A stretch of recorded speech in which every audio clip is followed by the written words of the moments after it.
We are on the radio. It's Wolo and friends, but no Dave Woloshin. He's not here today. He is coming back from Orlando right now, I believe. Or I guess he's already back at this point, but he's not in here today. He will be back tomorrow to talk more about the Tigers game.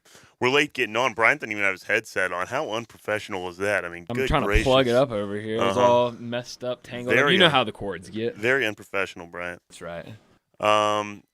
With the Tigers, but I mentioned that Dave Woloshin is not here today because in the sunny state. Partially because he was in Florida last night because the Tigers played a basketball game that ran, about an hour longer? 3 hours long, probably longer than that. I just saw my phone. It was like 9 o'clock, and I was like, wow, this game tipped off right at 6 o'clock, so it was a long one. So we'll say it was about an hour longer than it was supposed to be. It took an extremely long time.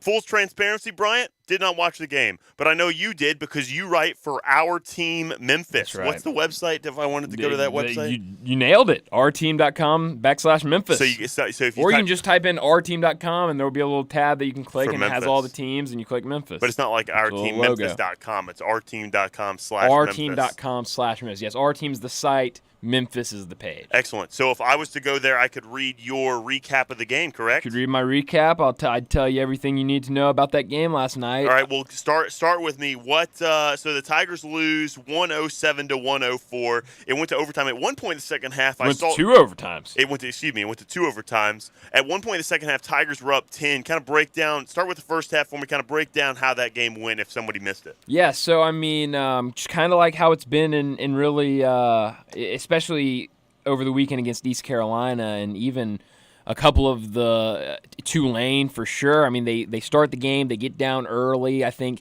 at one point Central Florida was up 21-9 early in the first half. Memphis ends up coming back from that, taking the lead late in the first half. It kind of goes back and forth there. I think they trail by 2 at half. But overall, I mean, a decently good first half. You look at it, kind of nothing. You didn't get much from your two main scorers, Kendrick Davis and DeAndre Williams. I think Kendrick had 9 points in the first half. 1 of 7 from 3 for the game. That's one a great shooting night. I'm just talking first half right here. Because he only ended up with about 9 points, but you had guys like Elijah McCadden and Keontae Kennedy really step up. I don't remember exactly how many Keontae had in the first half. I think it was about 13. I know it was double digits. He really had a good first half. And Keontae looked really good off the bench, too, with 9 points in the first half. Second half, they come out. They look much more motivated, like we've seen in a lot of these games in conference. You know, it's a slow first half.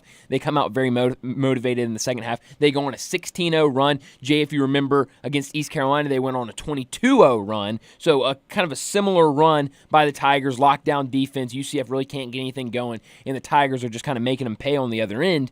But then they make it. It's a double-digit game. UCF kind of starts climbing back, but then Memphis jumps back out by 10. You think there's about 5 minutes left. Okay, well, they can keep this 10-point lead. The offense goes completely stale. I mean, there's no ball movement, nothing really going on offensively, and UCF takes advantage of it and gets right back into the game, ends up tying it late. I can't remember if it was the end of regulation or the end of the first overtime where, I believe it was the end of regulation where Memphis is up by 3.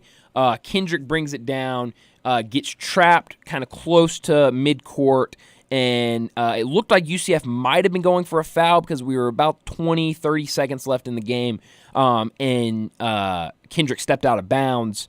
So UCF ball, they end up draining a 3, which it was another poor defensive performance by the Tigers against the 3.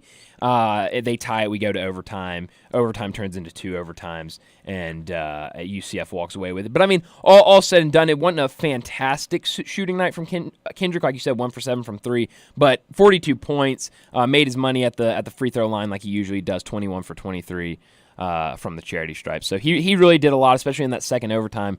It seemed like he was getting to the line at will. But one thing that just I didn't understand. I think it was at the end of regulation. About 17 seconds left. Memphis has the ball. Kendrick comes down. Instead of driving like he did the entire overtime, both overtimes, and getting maybe fouled or getting a better look inside, he does a step-back 3 to try to win the game. What was the score? They were down 3 at that time? No. That was tied. That was to win the game. I see. Down by 3, and